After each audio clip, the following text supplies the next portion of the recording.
In the left corner is Ozymandias.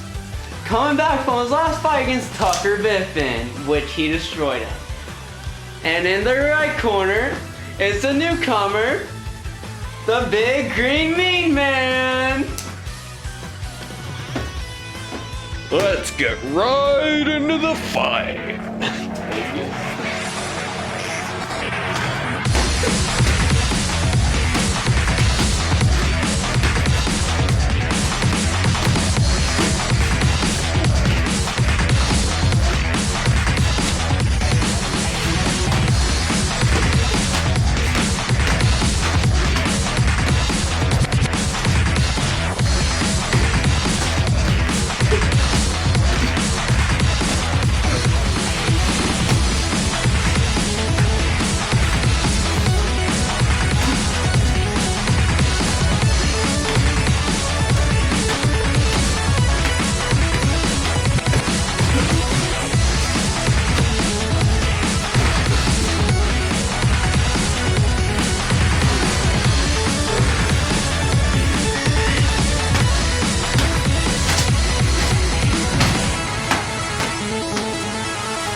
Kill my father! I'll kill him again! Not again!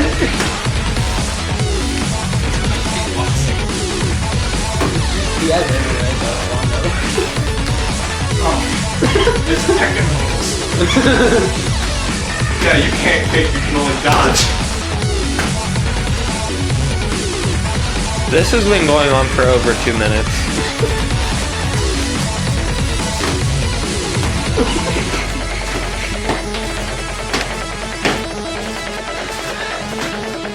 Can I hit that with this? This belt.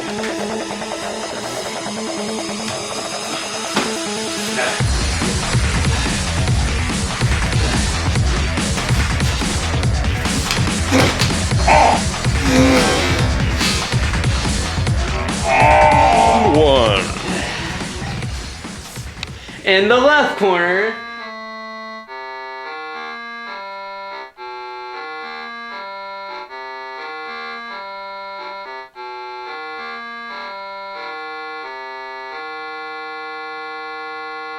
Hello and welcome back to the Bing Bing Bing Bing and Bing podcast. I am Tucker Biffin! I'm Mandy Oswald. And I am Beowulf Grindelam. And today we've got a very special guest for you. A very special guest indeed. Very Why special. don't you come on down? EDupp! EDupp. thank you for having me. Welcome!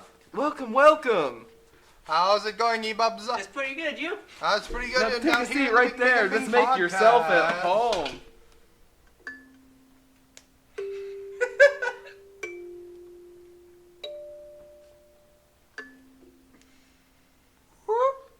So, you're on the show today. Why don't you tell us a little about yourself? Why don't you tell us a little bit about yourself? I sat down my hair blue, and I've been wearing it out for about 3 years now. This is one of my favorite hats. As you can tell, it's Pikachu. Pikachu from the Pokemon Company. Yes. That's not our property. We do not get ad revenue from them. Just gonna say that. Very great. Now, you are aware of our topic that we're talking about today. Beowulf Grindelarm, play me a little ditty. We're talking about Minecraft. Villager trading. Minecraft villager trading and slavery. Today we're And talking about genocide. Today we're talking about the economics of Minecraft villagers and emeralds. Emeralds. So, Mandy, would you like to get us started? Well, before we start, I would really like to ask Mr. iBubs, I have no idea.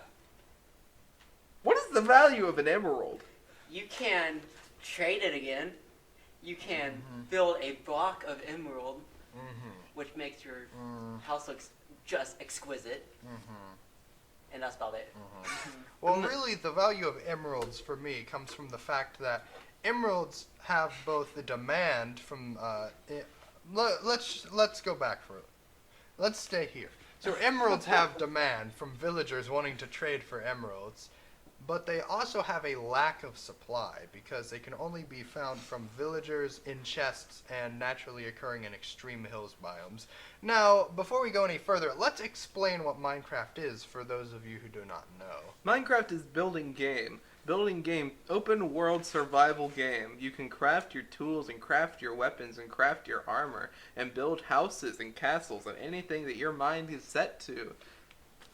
Minecraft is essentially based on a block grid system, so you can place blocks within a certain grid in any Minecraft is form or actually a fashion. video game adaptation of the famous novel. Minecraft is duality. Really, it's life and death. It's yin and yang. It's the darkness and the happiness because it's all contained within Minecraft, which is what Notch was really thinking about when he made Minecraft and when he wrote the book about Confucius. Revelation. Minecraft is a nut. It is a type of meat. A Minecraft is a nut. You can't just steal jokes. I'm coming out Minecraft is basically digital Legos. You build, you try and survive by crafting things out of resources you've gathered. You mine and you craft, and really that's all. I mean, there's more to it, but that's the bare basics of it. That's all you need to know for getting started. Essentially. Now, in Minecraft, there are these mobs. Why don't you explain what mobs are? Mobs are creatures. They can refer to any creature that is living in the world. So, But they're not other players. They're Contrary to our last video, these are not other real players. They are programmed creatures inside of the video game. That's Minecraft. right. That's right. They're programmed creatures. They can range from normal animals like cows and pigs for livestock, or they can range to more complex enemy mobs like wither skeletons or the creepers. Oh man. And zombies. Yeah. And, okay. Let's just take a moment to appreciate the best mob in Minecraft, the slime. The bee. Imagine a personified booger.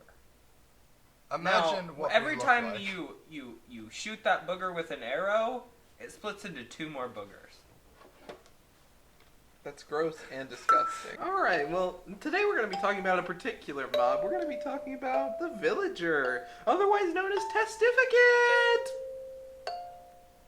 Testificate! Oh, thank you. Today we'll be talking about the villager, and the villagers are actually pretty cool. Put them on the screen, future me. We're going to talk about the villagers. 10 out of 10. The villagers Up are... in that box somewhere. The villagers are a mob that they live in villages that are pre-generated. So they have their own houses, they have their own farms, and they're programmed to do certain tasks. Like the farmer villager does he farms, he makes crops, and he harvests crops. The blacksmith has iron in his house, and he makes tools if he has a smithing table. There are some that are just there so that they can make more villagers, because that's how it's programmed. It has to do with how many beds are in a village, and then that's when new villagers will start spawning. Anyway, they have their own little task. Librarian villagers make more books appear. But basically, they have their own little system, and the coolest thing is that you can trade with them and get their resources. So you can trade with a blacksmith one for like 1 emerald for like 1 iron or something. Or you can trade with a farmer 1 emerald for 3 wheat, or 58 wheat for 1 emerald, so that you can trade with more things. And then there's the traveling merchant who has different trades. He has different trades. Let me just interject about the Traveling Merchant real quick. The Traveling Merchant is a mob in the famous game Minecraft, and the Traveling Merchant, what his goal is he travels to faraway lands. He doesn't actually do this, he just has items because he's programmed that way. And he has rare items that you might not be able to find where you live in the game, but if you were in other regions, they'd be common, such as tropical fish and types of plants and whatnot. And so really he's profiting off of the scarcity of those items, and the player's demand is what causes the player to potentially buy those items at a marked up price. Indeed. And in certain regions in the game, Where are the matches? there's a very high demand for certain items. Isn't that right, Mr. Biffin?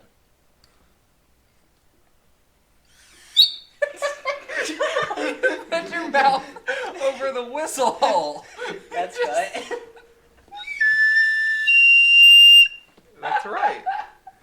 The traveling. What did you? There's a very large demand for certain items in certain parts of the game, isn't that right, Mr. Biffin? That's right. Like you could live in big biome. You could live in big swamp biome. Big you need, mesa biome. Big mesa bio. and you Big mesa need biome. swamp related items. Well, maybe the traveling merchant. Big mesa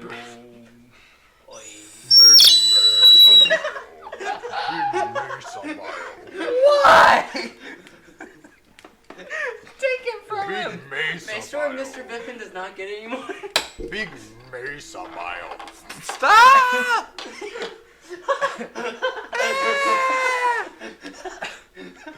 Big Should I mesa should I bio. hit Mr. Biffin again? Yes, hit him hard.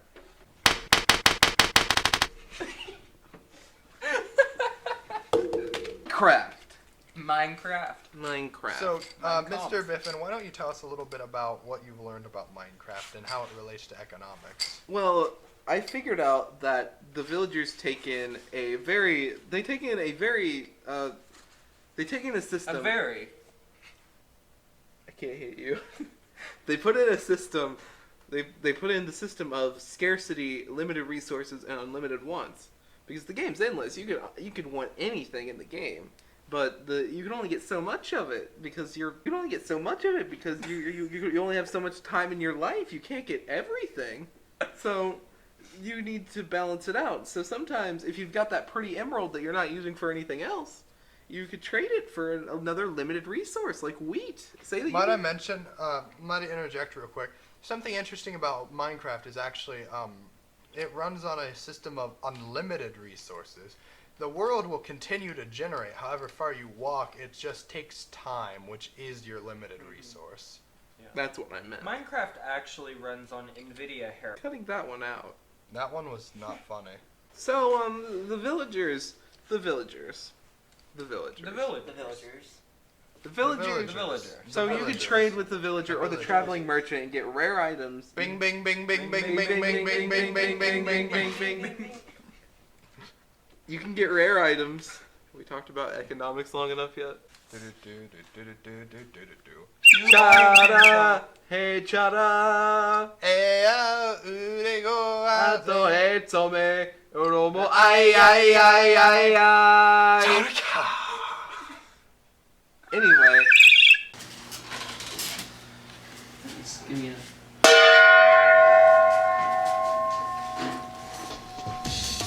Fight!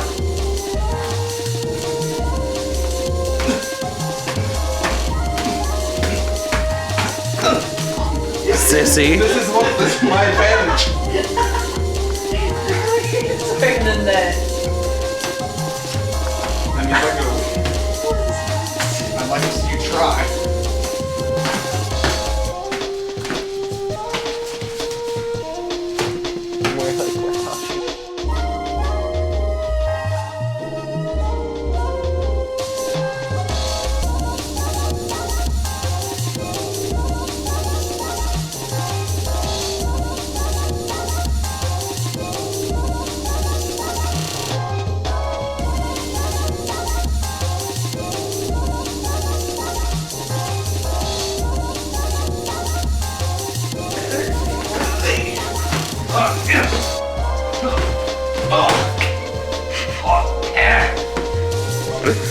Knockout. No, you do a tap out, you idiot! Ah! This is my plan all along! You wanted me just to go with anything about. Rolling death cradle! So, Stay down, dog. no! End of round 2. I'm down.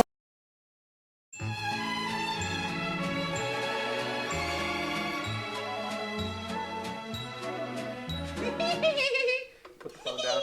Put the phone down, gay man. Caleb is a cool. Science hour! Science hour! Science hour! Science hour! Science hour! Science Science hour! hour! Science hour! Science hour! Science hour! Isaac Newton, when did you get back? I hate you, Sir Isaac Newton, for inventing calculus. Same. eDNA! Today we're talking about environmental DNA and its effect on the Loch Ness Monster. So, environmental DNA is a scientific method where they will take samples from a certain environment. Okay, so eDNA, the scientists, what they'll do is they'll take samples from the ground or the water of a certain environment, and they'll find the microscopic bits of DNA, whether it be skin cells or some sort of excrement, something that an animal has left behind, and in doing so they can actually tell which animals have lived there. If I may interject, would you say that they've been finding, stinky? Uh-oh, stinky. Cut that out. So scientists have been using this technique actually on Loch Ness, and what they've been doing is they've been cataloging every animal that lives in Loch Ness and to try and discover the elusive Loch Ness Monster. Mm-hmm. And so the results are in. They're a little bit late, but they have come in. It's a and boy. It's a boy. It is a boy. The Loch Ness Monster is a boy. If they're so, what they've discovered, if the Loch Ness Monster was some sort of plesiosaur, or they would expect to find traces of some large unknown reptile, but actually they didn't find any reptilian DNA. But what they did find was eel DNA. So it's likely that the Loch Ness Monster has actually just been people spotting some sort of large eel in the water and misidentifying it because of monster phobia, which the sort of big monster mania phase that went through society a while back. So that's this episode's this episode of Science hour. cryptozoology. Science hour. Science hour! Round 3. Fight!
Area there. KO.